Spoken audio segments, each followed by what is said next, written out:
The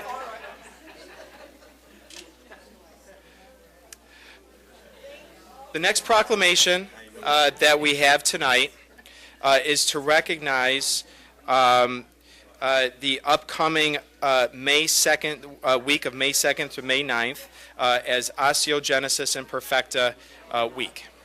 Osteogenesis imperfecta is a genetic condition that causes bones to break easily, so it's also known as brittle bone disease. OI awareness uses the color yellow, and you'll sometimes see the yellow ribbons this time of year spread around town in recognition of the condition. And the yellow is to symbolize optimism and the promise of a positive future. Kim and Angelo Colazzo, both Irondequoit residents, lost their daughter to this condition. Alle Shea was born April 14, 2009, with the most severe type of OI, and she tragically passed away on May 21, 2009. Since then, the Colazzo family has endeavored to raise awareness and funds for the OI Foundation through several annual fundraising events and a walk that's typically held in Irondequoit. And so in recognition of OI Awareness Week and to continue their works and support the work of the Colazzo family, I want to present Angelo and Kim with a proclamation from the Irondequoit Town Board. So Angelo, if you'd like to come forward. And I have a proclamation to read. And it says, whereas a great community is only as great as those individuals who perform exemplary service on behalf of their neighbors, whether through successful outreach and raising awareness, monumentally impacting the fabric of our great community, or simply through a lifetime of good citizenship.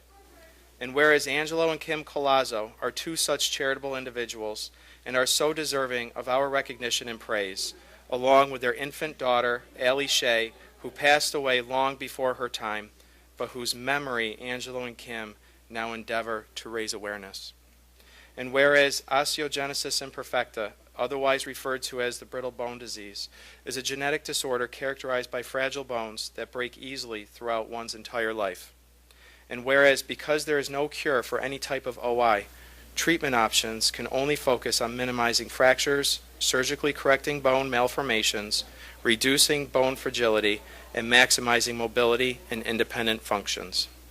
And whereas the Osteogenesis Imperfecta Foundation is declaring May 2nd through the 9th, 2015 to be National OI Awareness Week, a time when the Alle Shea Project, OI Foundation board members and staff, medical professionals, families affected by OI, and volunteers are joining together to educate their communities on OI.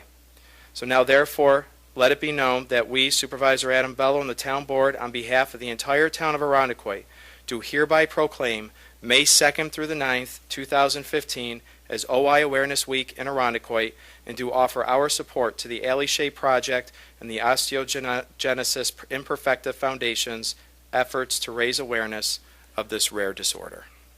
So, here's the proclamation.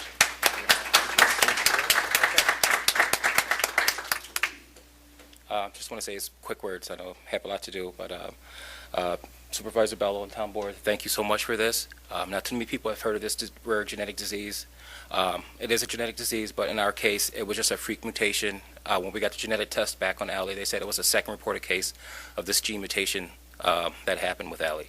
When she was born with multiple fractures in her ribs, her arms, her legs, and her skull. The only way I can describe it is it looked like a cracked egg.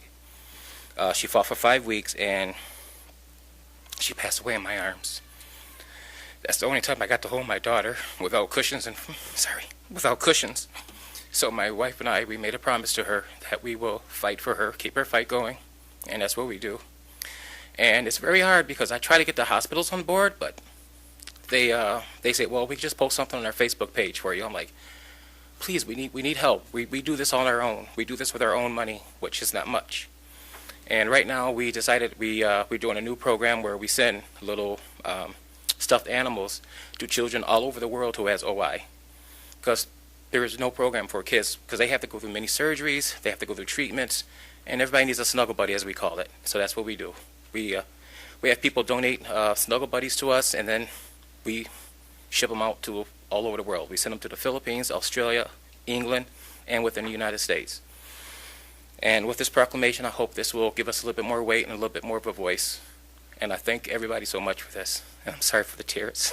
Thank you.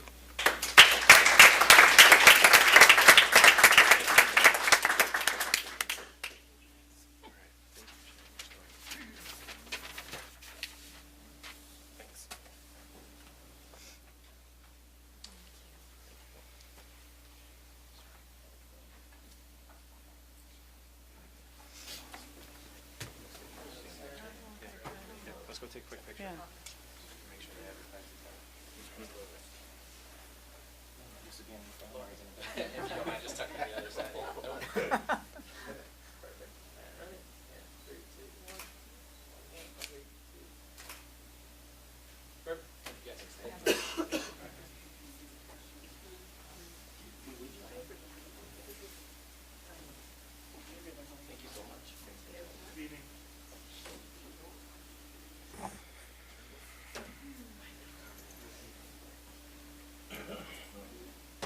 Okay. All right, and again, thank you to Angela and the Clauso family for sharing your story with us.